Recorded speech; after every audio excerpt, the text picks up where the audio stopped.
Aflame. Pico Iyer, the author of this book, would be the first to tell you that he doesn't really have what it takes to be a monk. He doesn't consider himself a particularly religious person, and he doesn't talk much about meditation in the strict, formal sense. But he is deeply familiar with all of these things, and has experienced the profound benefits of the monastic lifestyle firsthand. Iyer is world-renowned for his travel writing, for his journeys to the far corners of the globe. So what could we possibly learn from his time staying in just one place? In this guide, we'll look at his personal and poetic reflections after years spent with the Benedictine monks of Big Sur. We'll explore how he approached silence and solitude, drawing on the wisdom of friends like the Dalai Lama and Leonard Cohen, to understand what this quiet life truly taught him. There's something quietly astonishing about walking into a place where silence isn't an absence of noise, but a powerful presence. Where it feels like the world is holding its breath just long enough for you to hear yourself think, maybe for the first time in a very long while. Pico Iyer discovered this place through a combination of terrible tragedy and pure chance. Many years ago, his family home in Santa Barbara, California, was completely destroyed by a wildfire, reduced to nothing but ash. Iyer barely made it out alive. After a few nights sleeping on couches and floors, a friend told him about another option, a monastic retreat known as the Camaldoli Hermitage. For a small donation, he could have his own little trailer at a Catholic monastery overlooking the Pacific Ocean, perched on the rocky shoreline of Big Sur. Iyer wasn't raised religious. In fact, 12 years of enforced school prayers had left him feeling allergic to organized religion. When he told his mother where he'd ended up, she was skeptical. "Will they try to convert you?" she asked. But these Benedictine monks weren't demanding. This hermitage was a place of quiet acceptance, with nods to the Buddha and ancient Hindu texts. But what the place truly provided, above all else, was silence. And it turned out that silence was exactly what Iyer needed. There, between the ocean and the redwood forest, the quiet becomes something active, almost humming. Being at the hermitage didn't disconnect you from the world. It allowed the unnecessary chatter to fall away so that you could connect more deeply with what was real. In this setting, you begin to notice things anew. The vast blue sky above and the endless blue water below seem to wash away everything unimportant. Even the simplest details become a kind of scripture. A red-tailed hawk circling over lavender, the steady hush of waves against the cliffs, the warm, golden light filtering through the chapel's small windows. There's a moment when you realize you're not just freed from your deadlines and arguments, but from the person you perform for others. And somehow, in that hush, you feel closer to the people you love, even if they're far away. After that first visit born from crisis, Iyer never stopped coming back. In good times and in bad, the hermitage became his place to recharge, recalibrate, and ground himself.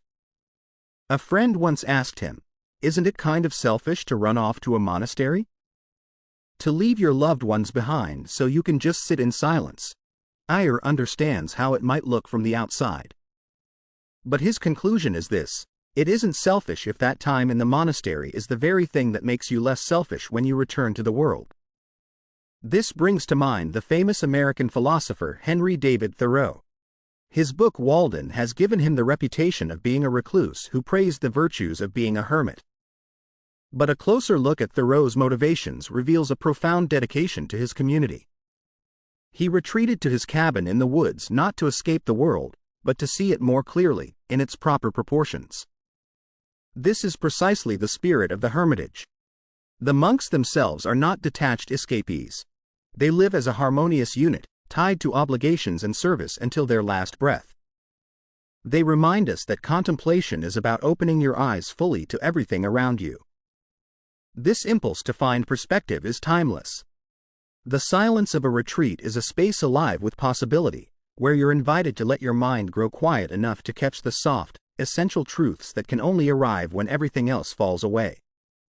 There is a quiet promise here, that you can let yourself become a flame from within, even as the world outside continues to burn. Of course, that inner flame can be quickly snubbed out once you return to daily life. A few days back in the grind, and the old doubts and anxieties crawl back in. Iyer is well aware that he's no monk. He knows his family is waiting for him in Japan, needing him emotionally and financially. But he also knows that the quiet days in Big Sur allow him to shine a light into the darker corners of his life, giving him the strength to be present for them. A monk once told him that anyone can find peace in a temple. The real trick is to find that peace while sitting in the chaos of the world. Iyer has learned as much from silent reflection as he has from the remarkable people he's met, including the musician Leonard Cohen and the Dalai Lama. In the 1990s, the famous songwriter Leonard Cohen became a Zen Buddhist monk. He had his own quiet retreat in Los Angeles, but he was often found at the monastery, tending to his ailing elderly teacher, scrubbing his floors and washing his feet. Cohen's early songs were often about the pain of love and the chase of desire. But that changed after he embraced monastic life. In silence, he told the author, he discovered a peace that transcends the intellectual struggle for questions and answers, allowing him to simply rest in a landscape free from doubt.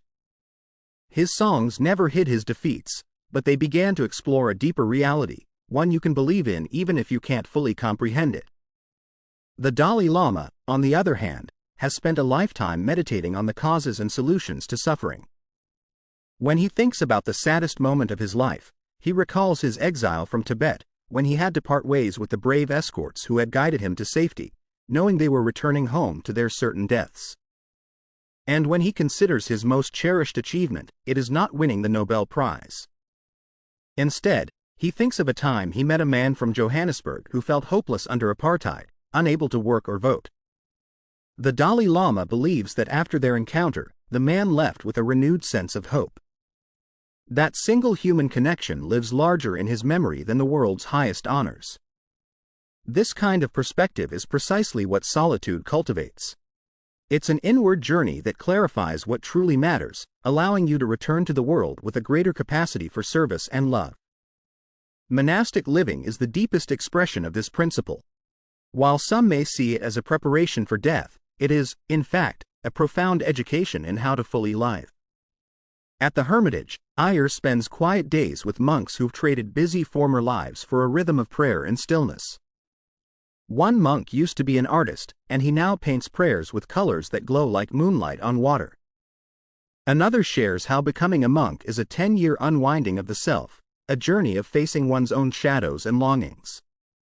Some say we're like sea anemones. We open up when we feel safe, in environments like the Hermitage, but we close up when threatened by the noise of modern life. In his quiet cell, Iyer feels he's doing nothing, yet pages pile up with words he scribbles, letters, poems, notes for friends, like small offerings from a deeper place inside.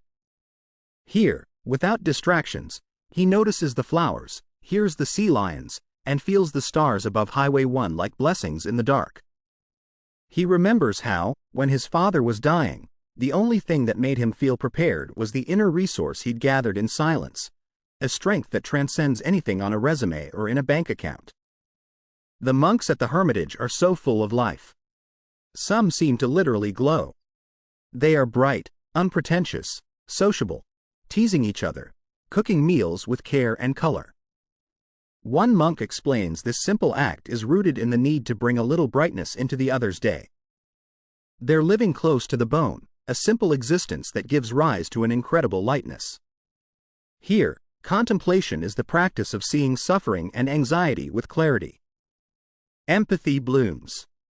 Joy isn't the same as fleeting pleasure, and true freedom comes from embracing limits. There's a sort of magic that happens at the Hermitage. When one visitor told a monk how wonderful their work is, the monk replied, almost laughing, that they don't do anything at all. And that's the magic. They are creating a nothingness, where people can drop the noise of the world and become themselves again. It's a place where emptiness is a gift that fills you up. The head of the monastery, a man named Cyprian, says that silence is what people need to truly hear themselves. And when people ask how they can help the monastery, he points them to the world outside, to the vulnerable, to those who've lost homes, to the places where help is needed most. His family, in the end, is the world. Cyprian remains optimistic, even as monastic life appears to be fading in the modern age. Commitments that last a lifetime are rare in an era of quick distractions. The number of actual monks shrinks, many of them growing old, caring for one another until the very end. Wildfires remain a persistent threat, sometimes destroying the field across the street but somehow stopping just short of the Hermitage grounds. In the face of all this, the monks remain steady, tending to silence as everything else falls away. As one Zen teacher puts it, this life is about living with your feet in the dirt and your eyes on the stars.